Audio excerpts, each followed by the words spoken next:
All righty. 13, 30, 31, 32, 33. You set? Yep. Okay, good. We're ready. Okay, well, then let's get started. Well, we're talking with Lynn Martin on the occasion of her joining the Lincoln Academy of Illinois as a laureate. First of all, congratulations on the distinction. It is truly an honor. I remember going to my first Lincoln Academy ball years and years ago in Rockford, Illinois. I think it was the first time it was ever held outside of either Springfield or Chicago. Mm-hmm. And it was an honor to just go to the Lincoln Academy presentation. I remember that one of the laureates that year was Arthur Goldberg. So without trying to, that false modesty is terribly unbecoming, but the reality is I just never thought someday I'd be a laureate. I was just so thrilled to be at the ceremony. And to be a Republican, following in the footsteps, if you will, of Abraham Lincoln, being from the Prairie State? Yeah, it was really nice. I certainly wouldn't put myself into that position at all. But I don't know of anyone, and I really don't think it matters much about party on this one, that when you're in Springfield and with something like the Lincoln Academy, you don't think about Abraham Lincoln. They're doing a lot of revisionist history, and it bothers some people. It doesn't bother me because I think the more you know about someone, you realize how complex they are, that it wasn't, that yes, he could be the great emancipator, but yes, it's also probable he was a man of his times and wasn't godlike in every way, shape, or form. I think that just makes him a more fascinating person, and you realize, some of us who've been in public office, that you have to rise above your past, you have to rise above your prejudices to move ahead. So I'm always moved by Abraham Lincoln or anything about him. Let's go back a little ways to your early life. You were born here in Chicago? You bet. Mm-hmm. The typical born and raised. I have only one odd part of growing up in Chicago, and that my father was from St. Louis, and so I was raised a Cardinal fan, and it means I got used to being beat up a lot on the Northwest side, and maybe that held me in good stead later on.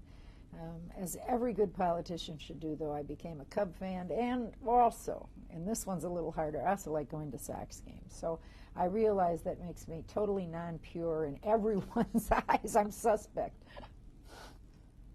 Aside from the sports influences growing up, who were the early influences on your life? Were there people that you looked up to and who sort of set a role for you? I think that I had an odd, I've always parents. I mean, anyone who doesn't answer a mother or father, you almost feel sorry for. But I didn't think of them as role models then. I thought of them as parents, and that was their exact role in life. But as you get older, you realize that maybe one of the greatest compliments someone could give you is that you're turning into your parents, that you realize, my mother always worked.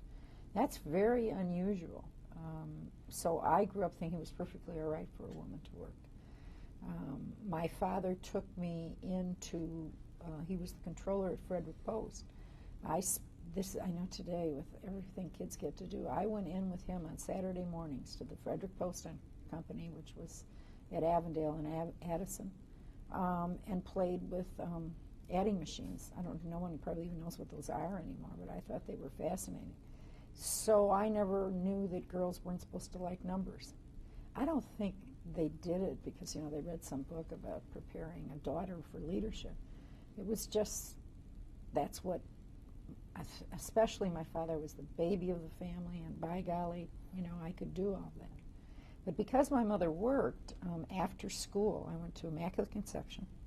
So I had the nuns, I did the whole thing, had my hand tied for a year because I was left-handed, all the things people used to do that should have ruined me, I guess. I don't think did, but after school I used to get on the bus and go to Jefferson Park, the library, which later I became Frank Annunzio's congressional office, and he's been gone now a lot of years too, but from the Congress. But I went there after school every day and waited till my mother finished work.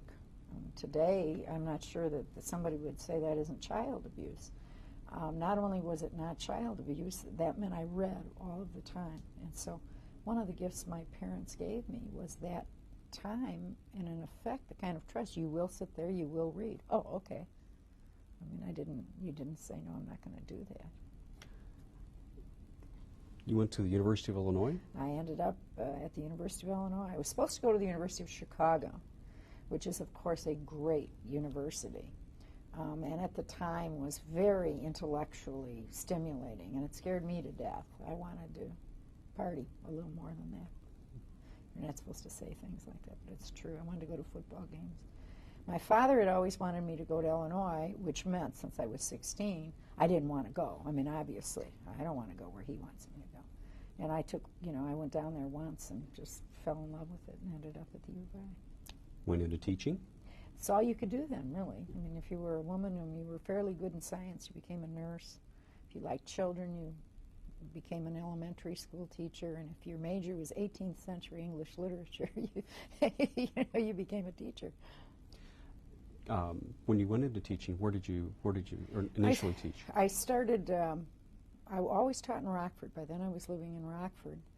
And I taught first at a Catholic school and then at a public school, Rockford-Guilford, the high school there, one of the high schools. And indeed, I also taught, that's not true. I taught at St. Francis, I taught at Wheaton Central and at St. Francis of Wheaton part-time when my first daughter was small. And then in Rockford, I taught full-time and, in fact, was the first teacher, this still stuns me to this day, the first high school teacher that was allowed to continue teaching while pregnant. I mean, that isn't that long ago. It's a good number of years, but that just shows you, I mean, you couldn't even be pregnant then and teach. And I didn't even know there was a fight about it. That's how, blind, no, not blind, I guess just sort of, klutzy moving through life. But the principal of the school went to the school board and said, we're not going to lose her. And so there's lessons that someone is always willing to fight for you, even when you don't know it, and that means you should do the same thing. Well, what drew you into politics? Because you ran for school board later on? No, county board. County board? Okay. I've been on I think the school board's simply the hardest job. I think it's harder than President of the United States, and I've never done it. I do know that whatever you do as a school board member is wrong. You're not even paid. I mean, it's sort of the people who do it, even when I disagree with them, should all go straight to heaven. No purgatory, no nothing.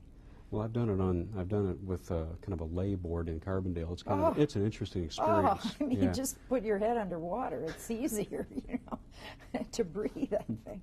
But I think I was always, I tease, it's the Chicago water, of course. When I was at the university, I was a student senator and I was on freshman council. And after I graduated from college, to this day, I cannot define how this happened, because it happened to so many of us. But it never occurred to me I could be in politics. What got you? I was a woman, What got you interested? I lived between the Republican state representative and the Democratic county chairman in Rockford. And had I not moved to Rockford, I don't think I would have been in politics. I think for a woman in Chicago, it would have been just too difficult to be involved. First of all, there's only one party, and you don't have as many choices that way. When I was in Rockford, I became friends with some of the people of both parties who were elected to office, even though Rockford was pretty Republican. There had been a turnover. A wonderful woman, Democrat, named Betty Ann Keegan, who died her first year in the Senate, was someone who was involved with me. A guy named Pat North, who later went to jail, was helpful. I mean, these are all realities. And so both parties asked me if I would be interested to run on the county board. What led you to the decision you made? I don't, it was one of those that it was, I think, this sounds just a little too squidgy. It was Abraham Lincoln, kind of, I just thought. At the end, both parties had flaws, in my view. It wasn't as if, I believed that everything, the Republicans had been in power too long. Often they weren't showing up for meetings. They were just an old boy network. And the Democrats were way too tied to kind of the old movements that weren't progressive either. So it wasn't, but there were some really good people on both sides. It was a hard choice. What was the reality of actually serving in office? No, it's terrific. It's still the best job in the world. No one talks about the fun and the joy of it. We all, I guess, either have to say, oh, it's so hard. all I do is slave for the people. I just loved it. I mean, maybe there were some bad minutes, but boy, the days were terrific. Apparently you impressed the party higher-ups because they wanted you to run for Congress. No. Okay. How did that? It goes the other way. Goes the other way? Okay. They tried, I think, when I wanted to run for state rep, there was Okay, a sitting I got Democrat. No. I was going to say, I got ahead of myself. Why should here. you know, for heaven's sakes? I got This ahead is of my myself. life, not, it doesn't have to matter to other people too much. But I think they thought it was a great way to get rid of me because, an incumbent would win. I had, the nuns hadn't been able to shut me up much, They thought I was some kind of a heretic, too, even though many of them were terrific, I must add that. And so I was not a joy for some of the senior Republicans. There was a whole group of us that if they could have, shut the door on us, I think and this was a nice way. So most of them told everyone I was going to lose. What the advantage that gives you, of course, is you don't owe people. And that's kind of nice. The other hand is some people helped who never asked for a thing. All they wanted was do the best job you can do. And that is the real measure, I think, that we don't talk about it. There are whole, we all talk about it. Here's this special interest. I cannot tell you how many people have helped me, given money to me, worked for me, who've never, ever asked for one thing. I mean, wow, that's what, that's really what it's supposed to be about. So I'm not being dreamlike. You bet there are people that are all as close to a quid pro quo as you get. We all understand that. And any politician who says they're not moved by money or not moved by what the district wants is not telling the truth. Of course you are. But at some time, you have to move beyond most of that, I think, and try to do the right thing. And I think, you try. I did get ahead of myself. I didn't want to skip over Springfield because you first went as a representative and then Right. later as senator. Right. What That was the joke, of Yeah, course. Don't yeah. keep a job too long. You can, they'll figure out you haven't done enough. What was it like going to Springfield as a female state representative in those days? There were already numbers of women there, but not a lot of them, and not younger women. So, and it helped from the county board. As a result, the people you hung out with were mainly men, and that was a new experience for both the men and for me. And some of that's changed now. Today's Springfield reps and senators tell me it isn't as neat as it was because there's way too much partisanship. And they're more serious. I think they're more honest. I think they're better representatives in many ways. But I'm still blessed with the friends I made in Springfield. Just some terrific people. We used to drive down to Springfield from Rockford on the world's worst highway, at least we thought it was, Old 51. And we were green with envy. As soon as you got to Springfield, there were 8 lanes going, it was kind of like, "Rrr, just give us an extra 2, which we eventually got, by the way. But Zeke Georgie drove, Democratic majority leader, father of the Illinois lottery. Tim Sims, who was a really conservative Republican, and me. Now, I mean, these were not the 3 people you would say these are new, these are ever going to be friends.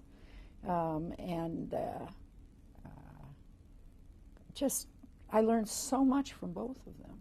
I mean, one of the things that used to be about Springfield is people would, if you'd let them, they would tell you all the stories.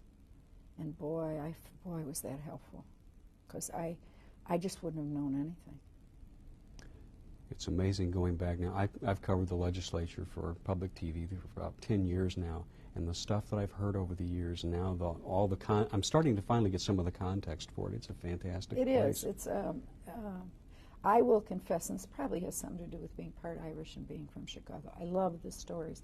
I don't have to approve of them. Oh, okay. I was part of a group of wild-eyed reformers down there on the Republican side, most of whom were in the Senate.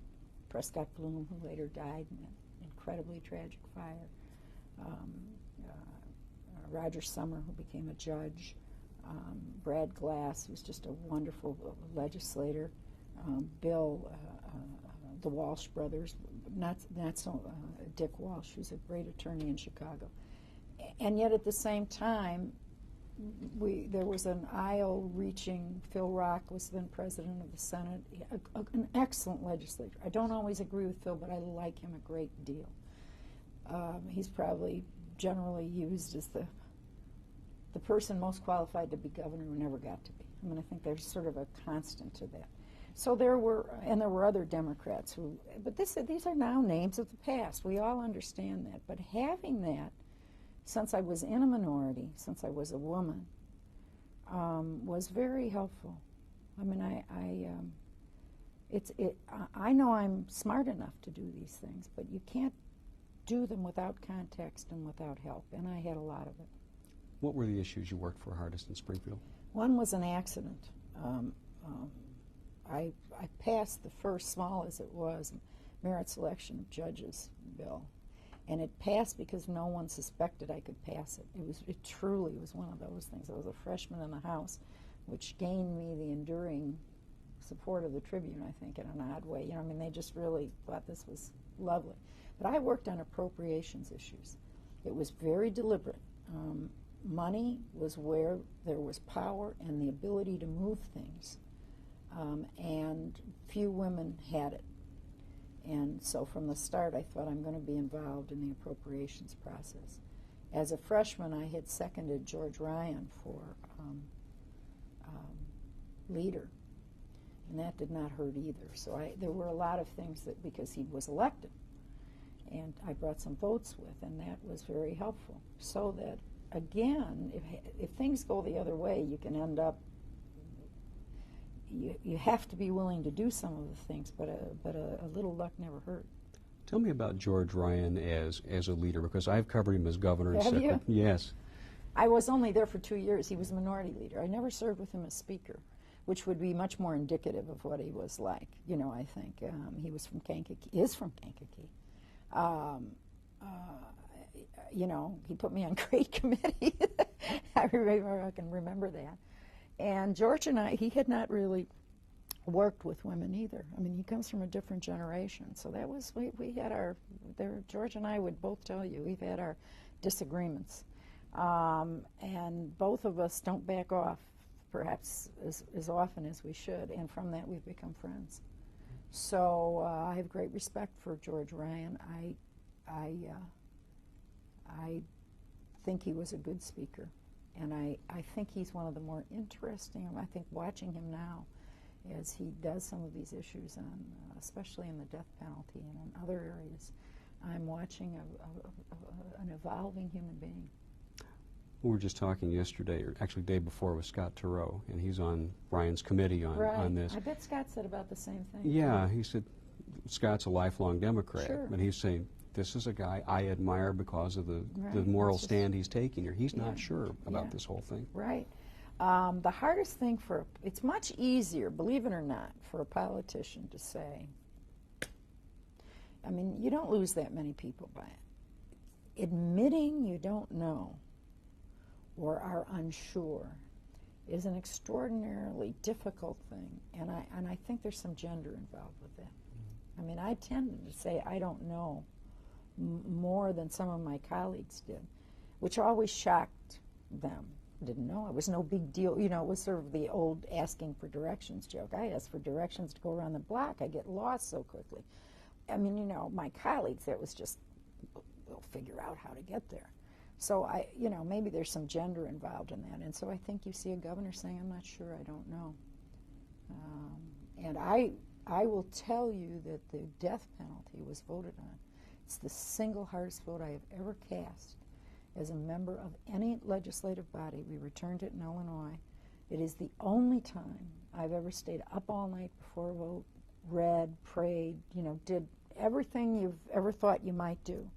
And I came to the conclusion when I made my final decision that no matter who made a different decision, I could respect it, because anyone who said, well, this is easy, either way, I thought, it isn't easy. In both cases, we're talking about lives lost and what you do about that. And so it strikes me as the extraordinarily difficult decision. And if you, for instance, I don't know this, if you said, I came down, and at the end of it, I thought the state should not take another life. I would respect that. I came down and said, no, in heinous crimes, I believe that that is legitimate. But it wasn't, it wasn't something to run on. It wasn't something to say, let's go kill people or something. I mean, I just think it's the essence of a terrible decision. In view of the fact that so many people have been pulled off of death row acquitted, have you had second thoughts No. about that? I can have thoughts about the process, and I think the idea of checking and if there's DNA involved. But do I still believe there are crimes that deserve the death penalty? And that's the question about the law, how it's enforced, what you do. No. And does that mean you can ever be sure? I would say that almost all of the time you can be, and it's up to the system to make sure you can be as many times. But yes, I still believe there are crimes, especially multiple murders and crimes involving children, and cruelty beyond cruelty, where the death penalty is an appropriate punishment. I'm interested in the conversation at this point because, one of the things that I don't hear, especially from the public, is a realization that their elected representatives, members of Congress and so on, really wrestle with the moral implications of their actions. And well, most bills aren't moral. Yeah. I mean, I got to tell you, putting a road here. I mean, to go through big long political. It's put the road where it ought to be. But if it's my road, that's where it ought to be. It's still legitimate. But are there questions of conscience? And the answer is yes. And the one bit of advice that I didn't always follow, of course, we never do totally, is you never get in too much trouble for doing what your conscience tells you to do. And if you do, so what? I guess, issues that mattered a lot to me in Congress, my only regret probably now is that I didn't push them hard enough, that I was too understanding of my colleagues, and that law is, after all, about changing behavior. And when you think it through, that's what law is about. Does everyone want to strangle somebody once? Probably. I mean, come on. That's, you see something awful. The law says you may not. You may not bow to your lower behavior. Does everyone want to spank a kid? Yeah. It says we can't hurt, even if it's your child. You cannot hurt a child. I mean, law deliberately puts behavioral constraints on our worst instincts, and sometimes even good instincts. You're not allowed to do certain things. And we, as a society, we trade that loss of freedom, that's what some people argue, it's freedom, for safety and decency and lots of other things. So it's a continuum. It isn't 100%. But conscience, I mean, on stuff is right, even on difficult issues. You got to do it. All you ask is the other side understands. And we are not as good about that as we used to be. I think the issues have become far more, they're just almost nastier about how they, if you differ with someone. I don't think a person with whom I differ is going to go to hell, and I don't think the person that agrees with me is noble beyond noble. It's just, okay, now let's move from there. With the way that politics have turned in recent years, with every vote that you take possibly being the next one that your opponent is going to be working you over for in the ads, how do you feel about the politics of today versus when you were coming up in the ranks? Gee, I guess, I don't know. It's what it is. That's the old, could Abraham Lincoln have been elected? He was ugly and he had a high voice. I think he was probably a pretty good pal. My guess is he would. And if you're going to run for office, and the idea of running is that enough people have to vote for you, this isn't about, I want to be me. If you want to be you, go and be me, or go be you. But if you want to be elected, there's a certain range of things you're going to have to do. So I think some of it's way too much complaining. There's still a huge number of incumbents that stay in office. It can't be that bad, The money part's scary. I guess the lesson now is go earn your own $400 million and don't ask anybody for it. I think the first time I ran for office, it cost $300. You know, now, I mean, it's almost, isn't that funny? Ha ha. But I don't know then, as a woman, if someone had told me this is going to cost $1 million.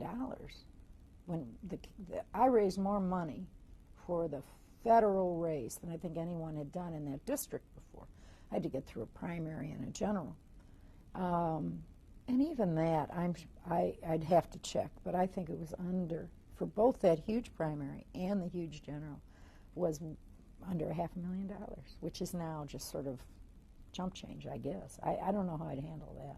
Well, there was one Democratic candidate, Senate candidate, was it $37 million? No. Did I read that right? Or? Yeah, I don't think so. I think that's the, the new guy, John Corzine, right, I think his exactly. name is. Right, from, he's got, it's better than gambling. You know, he's got $400 million. It's better than doing something evil, you know, run for office, I guess, on that. You know, why not have some business people in there? In this case, he's a different party, so I'd be for the other guy probably. But, you know, that used to bother me more than it does today. And what is, you want to know what's funny, though? If you used to have money, you used to try to hide it so that people wouldn't say you bought an election. Today, I think most voters say, good, he's paying for it, it means I don't have to, and he won't owe someone. I'm not sure they're right, by the way, but that's a, you know, it's a change. You're going to run for office, you recognize the change. Peter Fitzgerald's been a bit more independent than a lot of people expected. I think so. A far better senator than I think anyone. Certainly than I expected. He and I differ on some issues. That's fair, too. I think he has been incredibly responsible. And I think he's deliberately made a choice to heal and to span bridges rather than to just, you know, cut them up and say, ha ha, there I am. That will hold him in good stead. What's the decision-making process like on something like that? Mine was so personal. I had children. I was a single parent, and I hated to fly. So it was like, oh, I don't want to do this. I don't want. And then, of course, the reality was you don't get to say no on these things twice. You know, I thought, wait, I'll wait a few years, and then we can do it. You either do it then or not. And when I think about how I did not plan ahead, I didn't say, well, if I lose, what happens? I didn't do any of those rational things. And I don't regret that in any way. I finally said, I can't, how do you turn down an opportunity? John Anderson had been there 20 years. It was, you know, it was a district that was very patient with its representatives. Leo Allen had been there 28 years. So there was a history of the district holding on. And so I ran. So did everybody else. There was a huge primary and a big general, but it worked out. The district was always very, you know, when I say conservative, I don't mean it was always Republican, because the district shifted. We had redistricting in the middle there. But they were very patient with me, I must say. They knew, and they'd say, oh, no, we don't agree with her on that. But, you know, very patient district, lovely district. When you got to Capitol Hill, you've told me about what it was like for women in Springfield, but what's the difference? It was worse.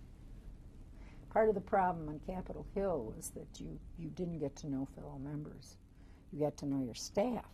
And so you could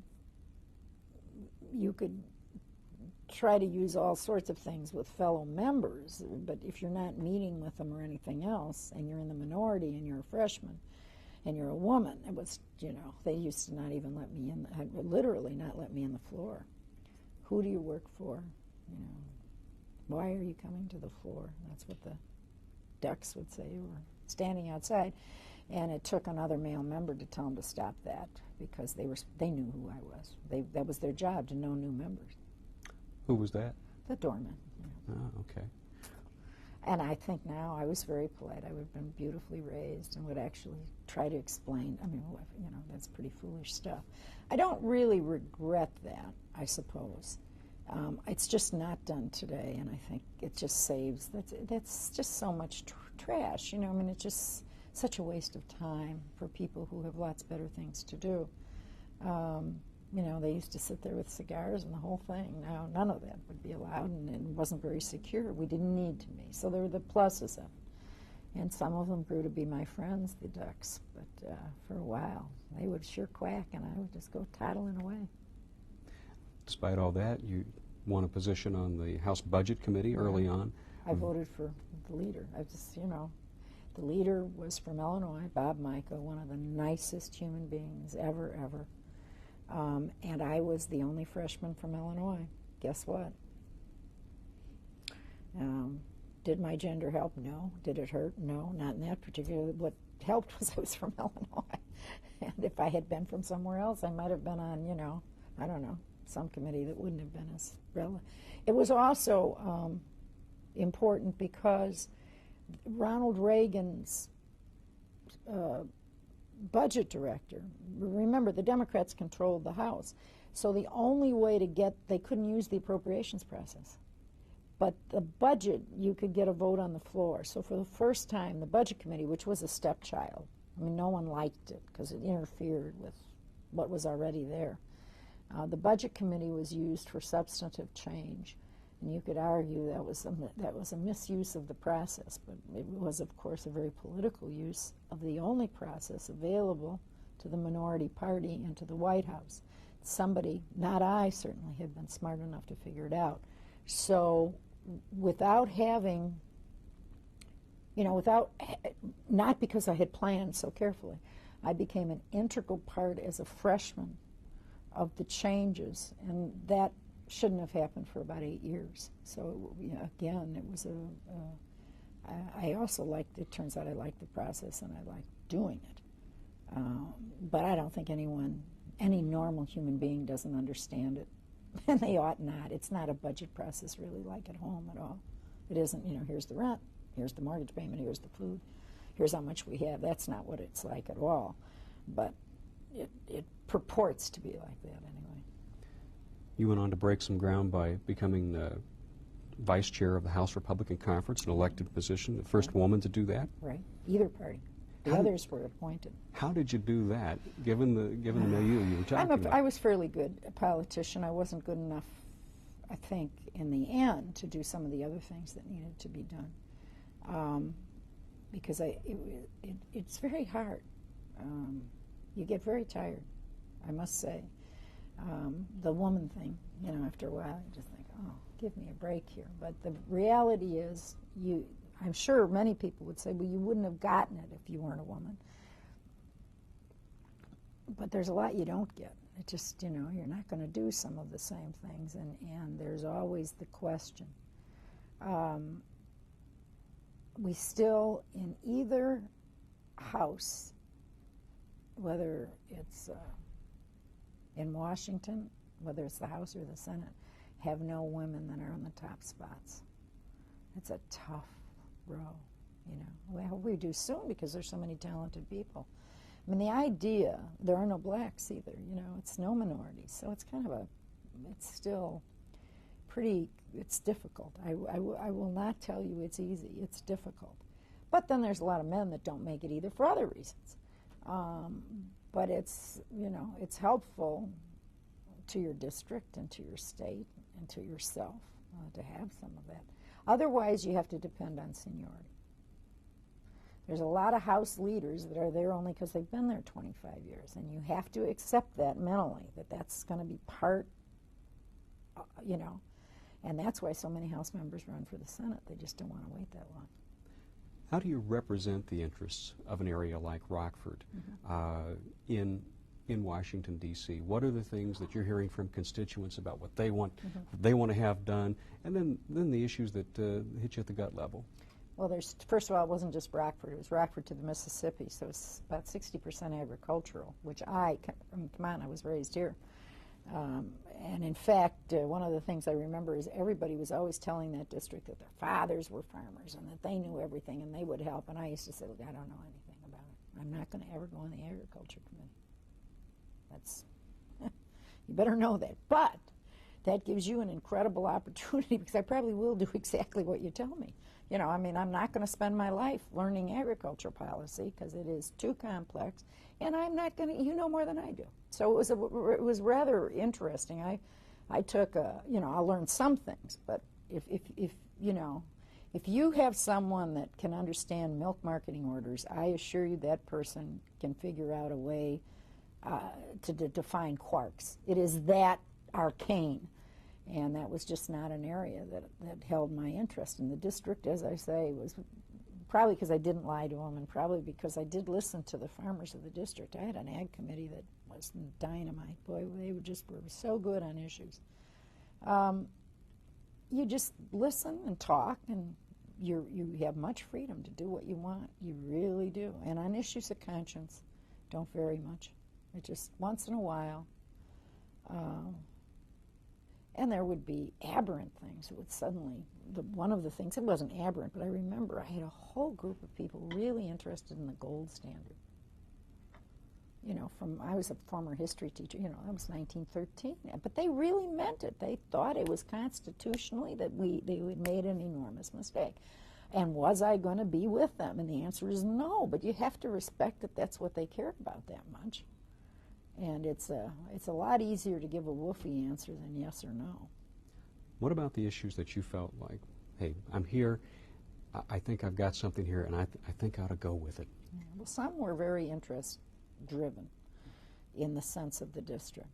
I knew I was a freshman, but I knew I wanted money for that highway, and was very lucky we got it put in with Bob Michael's help and Danny Rostenkowski's help. So as a freshman, sophomore, my district got more money than any other district in the state. And without their help, it wouldn't have happened. And without, you know, it's like lots of people do it.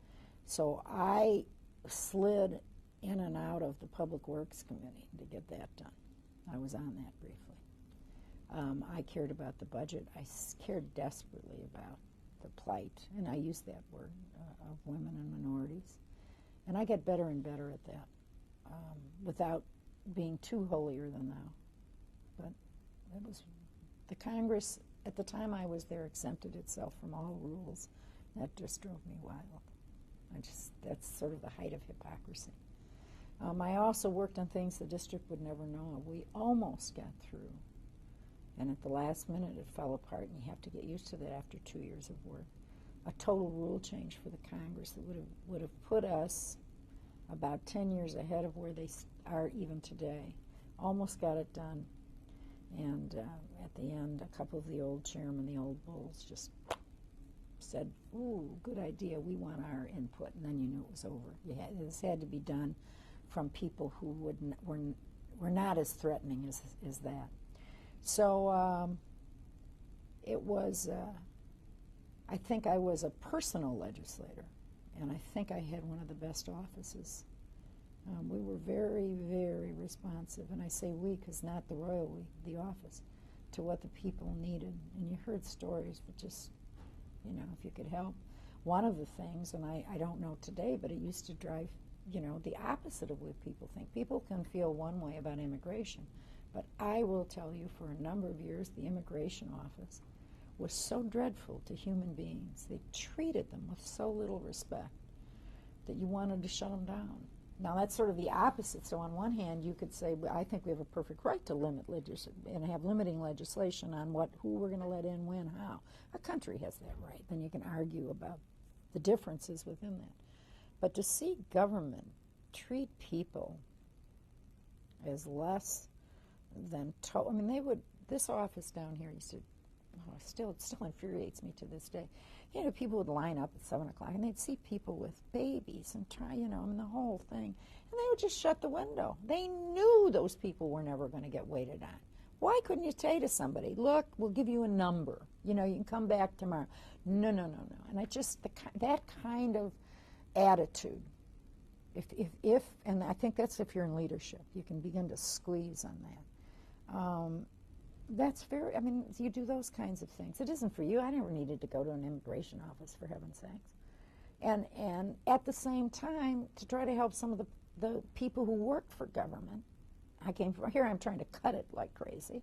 But at the same time, the decent people who work for government because of their race or because of their gender, or because they could be a white male, were being treated badly and not getting the promotions they deserve. You can do that at the same time. And I think because I was blessed with such a powerfully good staff, a great chief of staff, great people in Rockford and the whole offices up there, we helped. The other night, I had somebody come up and pull out a picture and said, "This was your last appointment to the military academy. He's a doctor still in the Army. Here he is." I almost cried, That's nice. What is government's role, appropriate role? Changes all the time. On the federal level, it's very clear it has two roles, though, that no other level of government has. One is the defense of a nation, which is probably just as well. I'm not sure if you want an Illinois Army, or an Illinois Navy, can you imagine trying to do that? The defense of a nation is something only the federal government could and ought to. And the federal government has some, but not total, responsibility in macroeconomics. Even though we talk about lots of other things, other levels. If we talk about, we're all interested in education. That's the big everyone. That's it. Federal government's got 10% of it. That still doesn't mean you ought not talk about it on the federal level, because then that drives the country.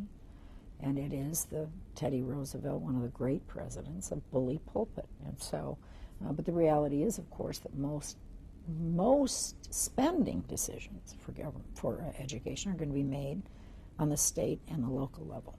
What infuriates the local level is when there's a state or federal mandate, unfunded, that they have to do, and then they have to figure out how do they teach kids to read and write. And so the federal government's biggest problem has to be aware that the scope of its power cannot be adjudged by what you can pass, because the federal government can do lots of things, but what it ought to pass that will make it better 20 years from now.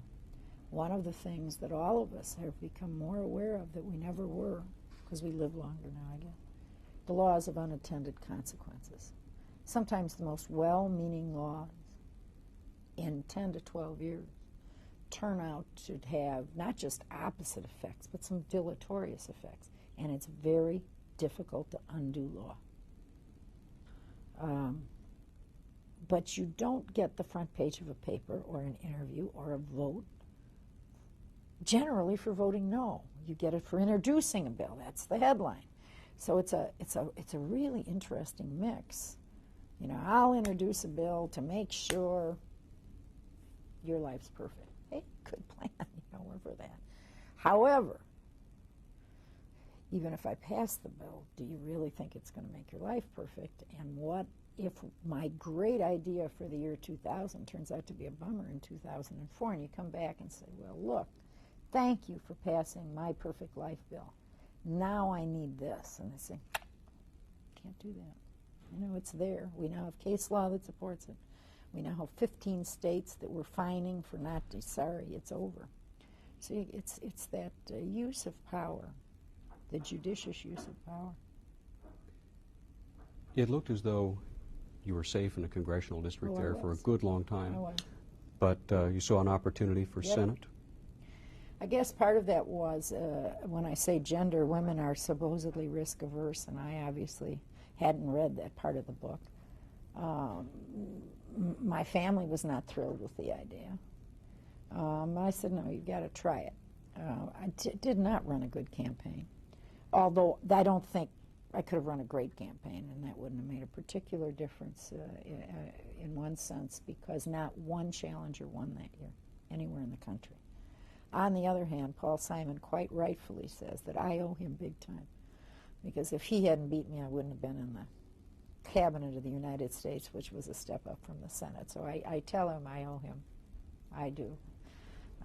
In fact, when I was up for a cabinet post, I, contrary to a lot of people, got confirmed very quickly. I think 2 weeks, maybe it was the shortest, and he helped propel the nomination through. Not because Paul and I always agree, and not because I wasn't aggravated often during the campaign, and I suspect he was too, but because I think we both recognize in each other public servants, and I think that does make a difference. I believe so. How did you find out that George Bush wanted you to be in his cabinet? How does one? Yeah, I've talked to other folks who had that experience, What but did they say? well, I got a phone call from Reagan's people, and I thought, "You're kidding me," or Reagan asked me to do it, and it was like, It was a combination. I got a phone call from Sununu who said, I have to go back. After I lost, you think you're going to handle it well. And evidently I did, and I do not remember it, okay? The night I lost, evidently I gave one of the better, shorter speeches of my life. Can't tell you what was in it. But I did it early, and Bush heard it. Now, we were close for other reasons, but evidently in that races around the country, there were a lot of people blaming him. You probably don't like to get blamed. And I didn't, because it had nothing to do with Bush particularly. I mean, it may have had a little, but not much. It was lots of other things, and that's what I said and went forward. So I went down and stayed at a friend's house in Florida and licked my wounds. I truly didn't think that's what I was doing, but I was. And I had people called and were nice and said, "Why don't you run for party chairman?" And we looked at that. "Why don't you do this?" And then a friend called and said, "You better get your little body in motion here. You know, if you think the world's going to wait for you, you deserve anything that doesn't happen to you, because it won't. That's arrogant. And if you're just going to go into the corner, then I hope you enjoy it, because you're going to be in there a long time." So I hustled back and called. I called and said, "Look, you know, if any of these are going to, if you're thinking, yeah, I would be interested." So, and for me, that was just so difficult, you know. And the president, I ran into him and I said, "You know, if any, whatever, I'll serve you, whatever." "Oh," he said, "good. I didn't know if you were interested in any of this." I thought, you know. And part of that is gender. Women expect men to understand. And men want a list. Now, I must find out at this stage of my life, I want a list too. You know, I want to have to spend my life. I mean, he had a few other things on his platter he was concerned about, like the world. You know, the fact that I wasn't the only thing he ever thought about should not have been a giant surprise. I'm laughing at myself, how dopey. And then a few weeks later, I was in my congressional office in Rockford, and Sununu called and said, "You still want to do this, and can you do this and this?" And I said, "Yeah, I sure can." And then the president called pretty soon thereafter. And George Bush is such a lovely man. I mean, you know, we all know that now. He's a truly, on a personal basis, a lovely man. Wherever you voted or whatever you think, and he went on and on about we could get these things done. And there were two positions in the cabinet open at the time. One was the education secretary. Remember, I'm a former teacher, and I did not want to do that. I mean, I guarantee you I did not want to do that. And labor, which I did want to do. And he went on about the cabinet and working together, and we'd change what could happen to young men. I thought, finally, I said, "Mr. President, I want to work with you, but could you tell me what it is?" And he said, you know, that voice, "Well, it's labor. Isn't that what you want?" I said, "Well, yes, I just wanted to be very sure. Thank you very much." He said, "Oh, by the way, get on an airplane. I want to announce it tomorrow." Okay, you know, okay. You know, go wash your hair and get on the airplane, basically. What were George Bush's marching orders for labor secretary? I really had almost none. I had a few, and that's legitimate. But the guy who was, first of all, the cabinet, and I'm not sure this is a good thing, that's White House staff has become more and more powerful. And it used to be the cabinet that would meet at the White House, and if you check, you'll find the cabinet under Clinton, under Bush, as it usually go back, that they're meeting less and less. And that's almost much more FaceTime. Do you know what I mean? It's just kind of, here I am meeting with my cabinet. But they are not necessarily the people from whom you get all of your advice. That's your staff. You got domestic policy, you got foreign, you got all this stuff going on. I tell you that because the budget guy was very important, a guy named Bob Darman, a very smart guy. And he'd worked everywhere, but he hadn't worked at labor. It was one of the most wonderful things that ever happened to have him not understand the labor department. So it gave me so much more freedom. And so I think we were able to go inside the department and reach out in places the White House hadn't even thought of, and we learned not to check. I mean, I guess that's part of it. Without, I mean, I don't mean this foolishly, because you wouldn't do that. Why would you embarrass a president? But you could check quickly. There were ways of doing it, and so it worked out very well. There were some things, the president, trade issues, for instance, and there were a couple other issues that the president had a public policy on. It doesn't even matter if you agree with that policy totally, and you can work through it and you can try to bring people together. But if you're in the cabinet, I think you have an obligation not to take a public position against that. You know that when you get there. This is not a surprise.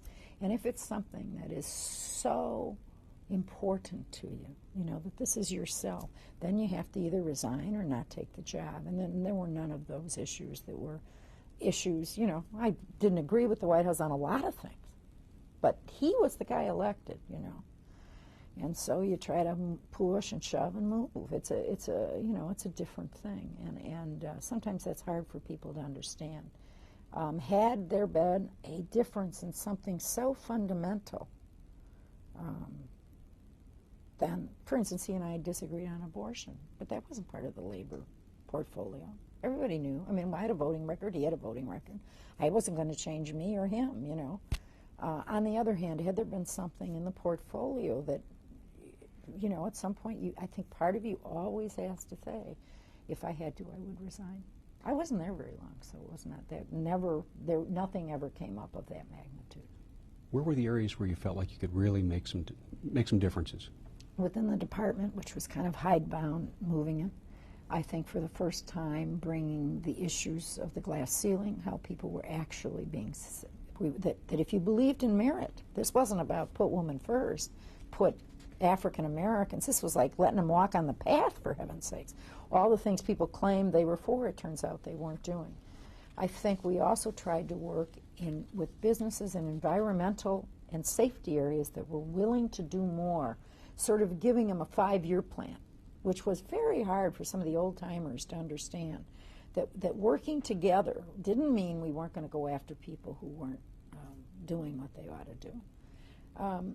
But that there could be other ways. We went against the mining industry, not the miners, the industry. And I tell you, those guys still don't speak to me today because we believed they were doing something that was affecting safety and went to the courts, and the courts agreed.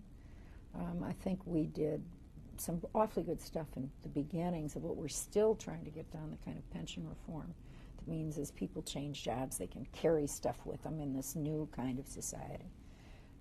Most things I did had been started by someone else, and I really want to say that, across party lines. I met with every former labor secretary.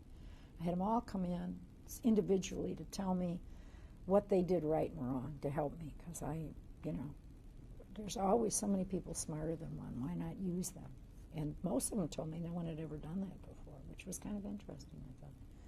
Anyway, a lot of the issues could have been started 20 years ago. You know, and sometimes they die off, sometimes you actually make them into something else. But it isn't as if any one human comes up with every answer to everything. And so it was, and we looked in the department, started the first sexual harassment seminars. Here's the government telling people, and never done it itself. I mean, stuff like that, it's just kind of duh. It was a wonderful job. And there's always progress to be made. It takes so long to get an idea from conception all the way up through. And then to work through the Congress. The joke was it took me 3 weeks to start talking about them. I was they, as the saying goes. I are one, but boy, then it was those. And there are areas that you're still wanting to see progress on. Oh, yeah. Women's wages are still not what they should be. Yeah, that's gotten a lot better, and you have to be very careful with numbers. One of the things the department had was the best statistical gathering agency in the world. I think it's the third largest law firm in Washington. I mean, it's a really fascinating department. I will tell you a funny story when I left. If you go on any board, you fill out a thing from the SEC that says, have you been sued in the last 5 years? Please list the cases. Well, as Secretary of Labor, and this would be true for labor, agriculture, maybe education, environment, you are the named person in every suit that goes out. So we contacted the and said, are you, you really want this? Because, I mean, there's going to be 30,000 pages here. And they said, no, I don't think, but that's not what we meant. No, we understand, and we'll make that notation. And that shocked me. I mean, the law firm part of it, I must confess, I hadn't thought through. And we had some wonderful lawyers. After leaving government, you were still Totally. busy? Yeah, well, yes, but I didn't plan for it. I mean, again, I may have been a risk taker, but I was not a planner. I think other people. Somebody joked, they said, you worked actually till the end. I said, I know. I thought that's what you were supposed to do. Other people just kind of said, yeah, right. I was blessed with a number of things. I had a relationship and continue to with a leading Big Five accounting firm, Deloitte & Touche, that not because of the law, but because it thought it was a business imperative, was trying to move forward in areas involving women. And the Glass Ceiling Initiative had pushed them to look at those issues. And its CEO and its current CEO decided they were hiring 50% professional women. Why weren't more important things happening to these women through the firm? And if you think of the change, 20 years ago even, and that's not that long ago, certainly 30 years ago, if you had said to people, do you want your accountant to be a man or a woman? I bet the answer would have been, overwhelmingly, I want a male doctor, I want a male lawyer, I want a male accountant, I want a male CPA, a banker. Now, I suspect we've seen an enormous undercurrent of change, which is, well, I'd rather have someone that's got 5 years' experience, rather than somebody just off with the sheepskin. They don't have sheepskins anymore, do they? I think they probably have a readout. And so, but how do women move up within that? So you've got some changes occurring underneath, but it's still difficult, and it's still shocking to me. I teach also at Kellogg, at the Northwestern's School of Management. About 32% of the entrants are women. That's not 50%. And if you talk to, and it's very difficult to get that number up. We're kind of stuck on minorities too. And so part of what you hear is, well, maybe it doesn't do us that much good. So you're really having to look at yourself too. I thought this is an area where I'm really good at. But listening to the new graduates and the new ones out there, they're on to different issues. They don't really want to hear about 30 years ago. They're talking about now, and how do you work with family, and why would you want to be president of GM? So there's a lot of information that we don't have, and there are a lot of things that are going to matter to American businesses. And why you should care about that, or I should care about that, is I think that's where all the changes are going to occur. I think government's had its time, was necessary. We've got most of the laws. You can only go so far with law. You can't, most things become subjective after a while. And so I think American businesses have the chance to make the most substantial changes for and about people. And that's why it's so important. What changes need to be made? We still haven't got a clue on how to do families. We just don't. And part of the problem is, and certainly I was guilty of it, is, in the 70s, women said things such as, just treat us alike, and we'll show you. Well, yeah, but we're not alike. I don't see men walking around pregnant with morning sickness. It just isn't the same thing. And although fathers love their children, and I'm not in any way diminishing that love, I think there's some biology. There's more guilt when a woman is leaving, and people, men and women alike, if someone has 3 young children and that someone's a woman, they look at that person differently than if that's a man in terms of all sorts of things. Some of that's human, but maybe we should be re-engineering. That's not going to come from law. The Congress, look at their record on it. It's terrible, It's going to come from the talents of people that we just can't miss. One of the reasons I believe this economy has been so spectacular is because more women, more minorities have more jobs and better jobs. Duh. More money, they spend more money. 80% of the economy is driven by consumers. Your consumers have more money. I mean, it isn't rocket science. It's basic economics here. And so it turns out that a majority white male does better when a black female does better. That's very different than the 70s idea of, I'm going to take from you because it's been so unfair and so awful, and I'm going to give to me who well deserves it. I think now we're moving to another time that says, you know what was true then may still be true, but how we change it is going to benefit all of us. And that's something we've all, we're all working our way through. What's Lynn Martin's next challenge?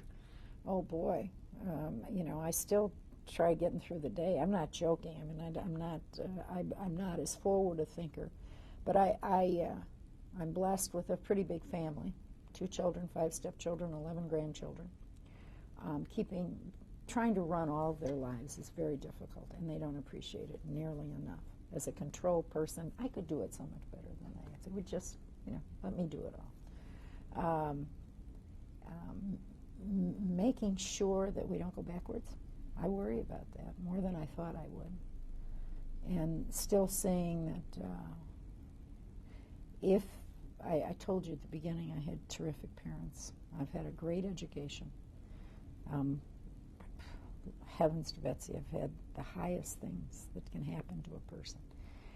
I think you really owe them try and make sure that even better things are available for a next generation. The best thing about public service or a private service should be that 20 years from now someone has a better life and doesn't even know you were responsible. It's not the name. It's being able to make something better. So I think that's what you try to do. Perfect spot to end on. Thank you. That was great. Thank you. Thank you, thank you, thank you. Thank you, thank you, Jason and Francisco and Roger. Thank you. Gap. See, who would have thought of that 20 years ago? Someone would have said to me in college that I would wear T-shirts advertising someone else. I would have told them they were not